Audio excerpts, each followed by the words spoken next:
നഗരമധ്യത്തിലൂടെ സഞ്ചരിക്കുമ്പോൾ വഴിയരികിൽ കാണുന്ന ചില മനുഷ്യർ. നിർജീവമായ കണ്ണുകൾ, ശരീരത്തിന്റെ പല ഭാഗങ്ങളിലായി പൊട്ടിയൊലിക്കുന്ന വ്രണങ്ങൾ, കൂനിക്കൂടിയ ശരീരം, വേച്ചു നടക്കുന്ന കാലുകൾ, എന്തിനേയോ കടിച്ചു കീറാൻ ശ്രമിക്കുന്ന പോലെ തുറന്നു വച്ച വായ. സാഹിത്യത്തിലോ സിനിമയിലോ കണ്ടുമെടുത്ത സന്ദർഭങ്ങളല്ല ഇവിടെ വിവരിച്ചത്. ലോകത്തിലെ അതിസമ്പന്നർ എന്ന് വിളിക്കപ്പെടുന്ന അമേരിക്കയിലെ ഫിലാഡൽഫിയ എന്ന പ്രദേശത്ത് ലഹരിമരുന്നുകൾക്കടിമപ്പെട്ട ജീവിതം നിലച്ചുപോയ ഒരു സമൂഹത്തിന്റെ നേർക്കാഴ്ചയാണിത്. ഇത്രയൊക്കെ പറയുമ്പോൾ അത് അതിപാവകത്വമല്ലേ, ഇങ്ങനെയൊക്കെ സംഭവിക്കുമോ എന്നൊരു ചോദ്യം ആർക്കും ഉന്നയിക്കാം.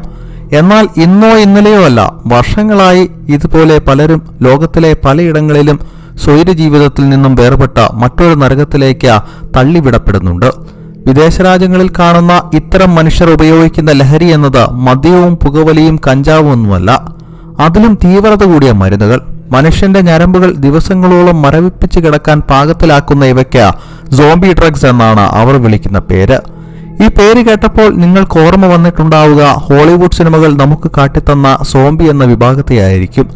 ശരീരത്തിൽ വിഷലിപ്തമായ ചില പ്രവർത്തനങ്ങൾ മൂലം ശരീരവും മനസ്സും വികൃതമാവുകയും കൂടെയുള്ളവരെ പോലും കൊല്ലുകയും ചെയ്യുന്ന സോംബികൾ. മനുഷ്യത്വം മറന്നു പോകുന്ന ലഹരിക്കടിമപ്പെട്ട യുവത്വത്തിന് പേടിയോടെ കണ്ടുപഠിക്കാവുന്ന കഥകളാണിത്. എന്നാൽ ഇത്തരത്തിൽ നടക്കുന്നത് കൊണ്ട് മാത്രമല്ല ഫിലാഡൽഫിയയിലെ യഥാർത്ഥ മനുഷ്യരെ സോംബി ഡ്രഗ്സ് ഉപയോഗിക്കുന്നവർ എന്ന് പറയുന്നത്.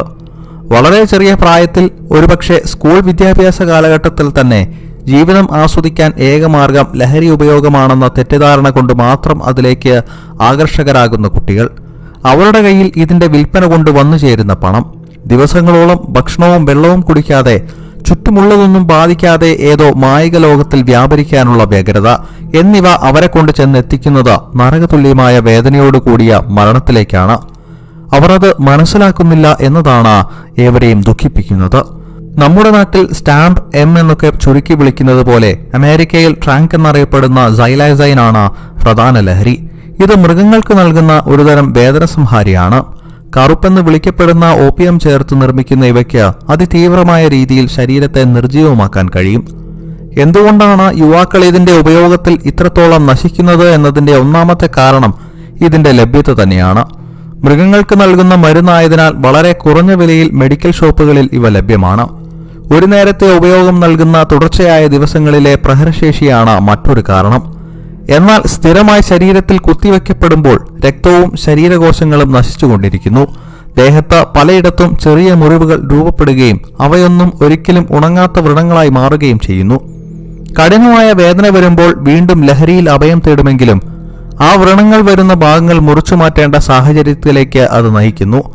കഴുത്തിലും മറ്റും രൂപപ്പെടുന്ന മുറിവുകൾ ആ ഭാഗം മുറിച്ചു കളയാൻ കഴിയാത്തതുകൊണ്ട് മാത്രം തുണിയും മറ്റും ഉപയോഗിച്ച് കെട്ടിവെക്കേണ്ട അവസ്ഥയിലെത്തുന്നു.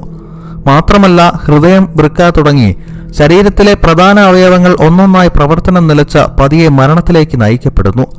എന്നാൽ ഇതൊന്നും പലർക്കും മനസ്സിലാവുന്നില്ല എന്നതാണ് അതിശയിപ്പിക്കുന്ന സത്യം.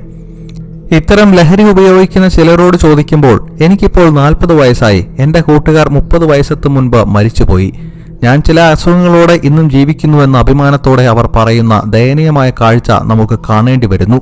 കൗമാര കാലഘട്ടത്തിൽ ഒരു തമാശയ്ക്ക് തുടങ്ങുന്ന പുകവലിയോ മദ്യപാനമോ പിന്നീട് ഒഴിവാക്കാൻ കഴിയാത്ത രീതിയിൽ ജീവനും ജീവിതവും നശിപ്പിക്കുന്ന സിന്തറ്റിക് ലഹരികളിലേക്ക് കൊണ്ടുചെന്നെത്തിക്കുന്നു.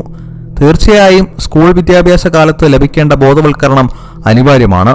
ജീവിതമാണ് ലഹരി, അതിന് ചെന്നെത്താൻ കഴിയുന്ന കാഴ്ചകളും അനുഭവവേദ്യമാക്കേണ്ട സന്ദർഭങ്ങളും അനിയന്ത്രിതമാണെന്നും നമ്മുടെ കുട്ടികൾക്ക് മനസ്സിലാക്കി കൊടുക്കുക. ഇത്തരം ഹൃദയഭേദകമായ കാഴ്ചകൾ ദൂരെയല്ല, അത് നമ്മുടെ അരികിലും എത്തിക്കൊണ്ടിരിക്കുന്നു. ആർജവത്തോടെ ഇത്തരം ദുരന്തങ്ങൾ നേരിടാൻ പൊതുസമൂഹവും ഭരണ നേതൃത്വങ്ങളും ഒറ്റക്കെട്ടായി പ്രവർത്തിക്കുക തന്നെ ചെയ്യണം.